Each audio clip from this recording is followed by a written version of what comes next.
శత్రువులను చెండాడే ధీరుడు, వీరాధి వీరులను సైతం మట్టి కరిపించిన యోధుడు, మహాభారత యుద్ధంలో అతిరథుడు అభిమన్యుడు. మహాభారత యుద్ధంలో 16 వయస్సులోనే హీరోగా గుర్తింపు పొందింది ఒక్క అభిమన్యుడు మాత్రమే. మనం పద్మవ్యూహం అనే పదం విన్నప్పుడు మనకు టక్కున గుర్తొచ్చే పేరు అభిమన్యుడు. ఆది పర్వంలోని సంభవ పర్వంలో అభిమన్యుని పుట్టుక, అతని అకాల మరణం వెనుక ఉన్న కారణం గూర్చి ఉంది. ఓసారి స్వర్గలోకంలో దేవతలు సమావేశమవుతారు. భూమి మీద పాపాలు పెరిగిపోయాయని, దుష్టులను శిక్షించడానికి విష్ణుమూర్తి కృష్ణుడిగా అవతరిస్తున్నాడని, మన దేవతలు కూడా తమ అంశలతో మానవులుగా అవతరించి మహాభారత యుద్ధంలో పాల్గొని దుర్మార్గులను శిక్షిస్తారని చెప్పుకుంటుంటారు. అప్పుడు చంద్రదేవుడైన సోముని కుమారుడు వర్చస్సును కూడా భూలోకంలో అభిమన్యునిగా జన్మించమని ఇంద్రుడు కోరుతాడు. తన కొడుకుని చూడకుండా ఉండలేని చంద్రుడైన సోముడు తన కొడుకు అభిమన్యుడిగా 16 మాత్రమే భూలోకంలో జీవిస్తాడని, తర్వాత చనిపోయి వర్చస్సుగా తిరిగి తన వద్దకు వస్తాడనే షరతుపై ఒప్పుకుంటాడు. అలా ఇతన పాండవ మధ్యముడు అయిన అర్జునుడికి, బలరామకృష్ణుల సహోదరి అయిన సుభద్రకు అభిమన్యుడిగా జన్మిస్తాడు. అర్జునుడు మొదట ఇతనికి అస్త్ర విద్యను బోధిస్తాడు. ఒకసారి అర్జునుడు సుభద్రకు పద్మవ్యూహంలోకి ఎలా ప్రవేశించాలో వివరిస్తున్నప్పుడు సుభద్ర గర్భంలో ఉన్న అభిమన్యుడు వింటుంటాడు. అది గ్రహించిన కృష్ణుడు అర్జునుని వారించి పద్మవ్యూహం నుంచి బయటకు రావడం చెప్పకుండా ఆపేశాడు. ఆ కారణంగా పద్మవ్యూహంలోకి ప్రవేశించిన అభిమన్యుడు తిరిగి పద్మవ్యూహం నుంచి బయటకు రావడం ఎలాగో తెలుసుకోలేకపోయాడు. పాండవులు శకుని చేతిలో జూదంలో తమ రాజ్యాన్ని ఓడిపోయి దుర్యోధనుడి షరతు ప్రకారం 12 సంవత్సరాల వనవాసం, 1 సంవత్సరం అజ్ఞాతవాసం కొరకు అడవులకు వెళ్లిపోతారు. అప్పుడు సుభద్ర తన సోదరుల రాజ్యమైన ద్వారకాలో ఉండి అభిమన్యుడిని పెంచింది. అభిమన్యుడు తన మేనమామలు బలరాముడు, కృష్ణుడి నుంచి, అలాగే తన తల్లికి దగ్గర బంధువు అయిన ప్రద్యుమ్నుడి నుంచి యుద్ధ విద్యను నేర్చుకుంటాడు. అనేక అస్త్రశస్త్రాలను ప్రయోగించడం తెలుసుకుని గొప్ప యోధునిగా తయారవుతాడు. అజ్ఞాతవాసంలో ఉన్న తన తండ్రి అర్జునుణ్ణి చూడ్డానికి విరాట రాజ్యానికి అభిమన్యుడు వచ్చి విరాటరాజు కుమార్తె ఉత్తరను చూసి ఆమెను పెళ్లి చేసుకోవాలని ఆశపడతాడు. చివరకు పెద్దల సహకారంతో అభిమన్యుడు ఉత్తరల వివాహం జరుగుతుంది. వీరికి జన్మించిన వాడే పరీక్షిత్తు. మహాభారత యుద్ధం తర్వాత పాండవులకు మిగిలిన ఏకైక వారసుడు. అయితే మహాభారతం ఉత్తరును అభిమన్యుని ఏకైక భార్యగా పేర్కొనగా, తెలుగు జానపద సినిమా శశిరేఖ పరిణయం ప్రకారం అభిమన్యుడు ఉత్తరను వివాహం చేసుకునే ముందు తన మామ బలరాముడి కుమార్తె శశిరేఖను ఈమెను వత్సల అని కూడా పిలుస్తారు, వివాహం చేసుకున్నాడు. ఈ కథ ప్రకారం అభిమన్యుడు ద్వారకలో ఉంటూ శశిరేఖతో ప్రేమలో పడ్డాడు. అయితే బలరాముడు దుర్యోధనుడి కుమారుడైన లక్ష్మణుడికి శశిరేఖను ఇచ్చి వివాహం చెయ్యాలనుకుంటాడు. శశిరేఖకు సాయం చెయ్యాలనుకున్న భీముడి కొడుకు ఘటోత్కచుడు శశిరేఖ వేషం వేసుకుని లక్ష్మణుడి చెయ్యి విరగ్గొడతాడు. కథలో అనేక మలుపుల తర్వాత కృష్ణుడి సహకారంతో అభిమన్యుడు శశిరేఖలు అడవిలో పెళ్లి చేసుకుంటారు. అయితే ఇది కేవలం సినిమా వాళ్ల కల్పిత కథ మాత్రమే. మహాభారతంలో ఇలాంటి కథ ఏమీ లేదు.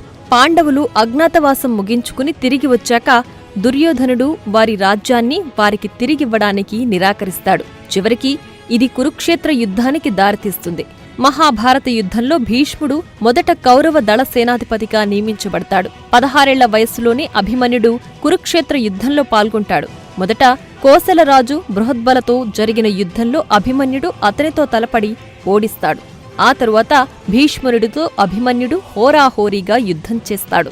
భీష్ముడి జెండాను విరగ్గొడతాడు. భీష్ముడిని బాణాలతో గాయపరుస్తాడు. అభిమన్యుడి పరాక్రమాన్ని చూసిన భీష్ముడు నువ్వు యోధులకే యోధుడివని మెచ్చుకుంటాడు. ఆ తరువాత అభిమన్యుడు దుర్యోధనుడి కుమారుడైన లక్ష్మణుడితో యుద్ధం చేసి అతన్ని ఓడిస్తాడు.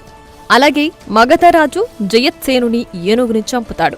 అర్జునుడు నిర్మించిన అర్ధచంద్ర వ్యూహం అని పిలువబడే అర్ధ వృత్తాకార ఫలకంలో ఒక స్థానాన నిలబడ్డ అభిమన్యుడు గాంధారులతో క్రూరంగా పోరాడుతాడు. కౌరవ సోదరులు ఇతని ధాటికి తట్టుకోలేక పారిపోతారు. ఆ తరువాత అభిమన్యుడు కర్ణుడి కుమారులైన వికర్ణ, చిత్రసేనులతో తలపడతాడు. కర్ణ కుమారుడు చిత్రసేనుడు కూడా చాలా గొప్ప యోధుడు.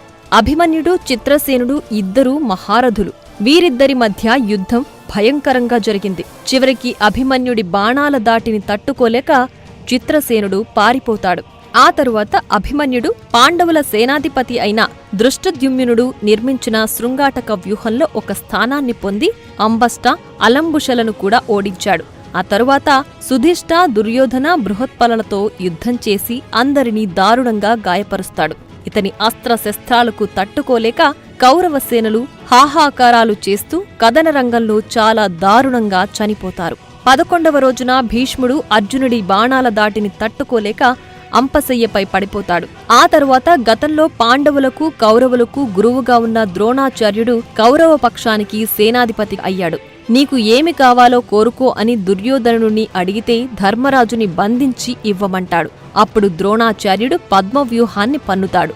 అర్జునుడు పద్మవ్యూహాన్ని ఛేదించగలడు కాబట్టి అర్జునుడి యుద్ధరంగం నుంచి వేరొక చోటికి మళ్లించమని దుర్యోధనుణ్ణి కోరుతాడు. 13వ రోజున అర్జునుడు సంసప్తకుల కోసం దక్షిణ దిక్కుగా వెళతాడు. అప్పుడు ద్రోణాచార్యుని నేతృత్వంలో కౌరవుల సైన్యం పద్మవ్యూహ శ్రేణిని ఏర్పాటు చేసుకుంది.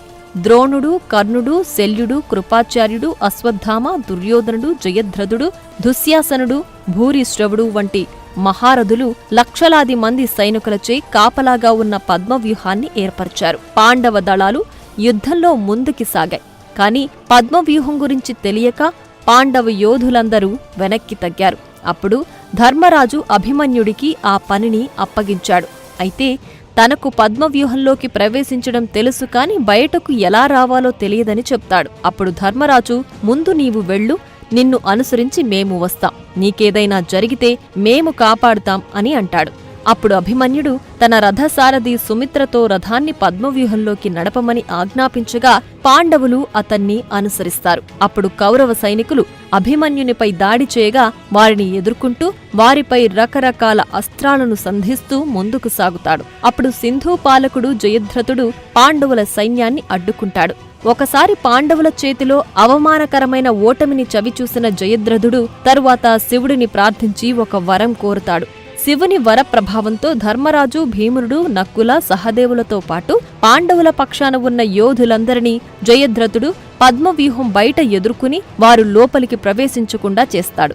అప్పుడు అభిమన్యుడు ఒక్కడే పద్మవ్యూహంలో ముందుకు సాగుతూ కౌరవ యోధులైన దుర్యోధనుడు, దుశ్శాసనుడు, ద్రోణుడు, అశ్వత్థామ, కర్ణుడు, శకుని లాంటి మహాయోధులతో యుద్ధం చేస్తాడు.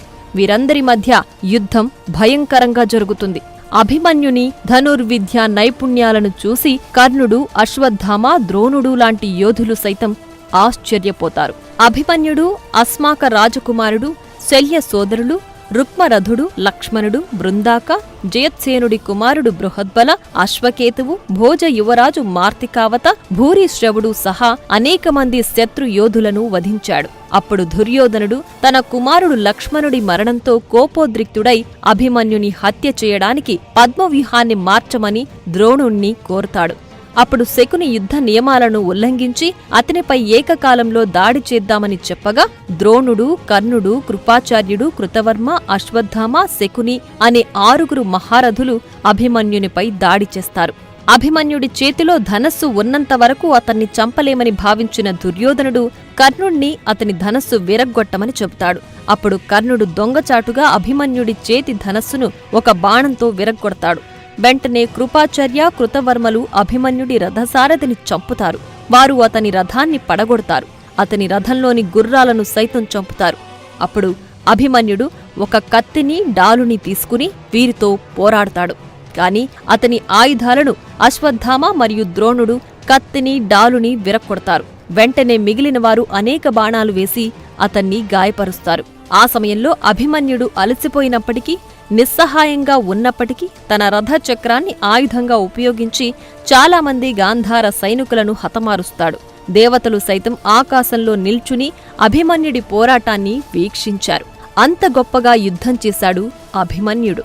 చివరకు దుశ్శాసనుడు తన గదతో దొంగచాటుగా అభిమన్యుడి తలపై కొట్టగా తీవ్ర రక్తస్రావమై కింద పడిపోతాడు. అప్పుడు జయద్రథుడు అభిమన్యుడి శరీరాన్ని కాలుతో తన్ని వీడు చచ్చాడు అంటూ వికటాట్టహాసం చేస్తాడు.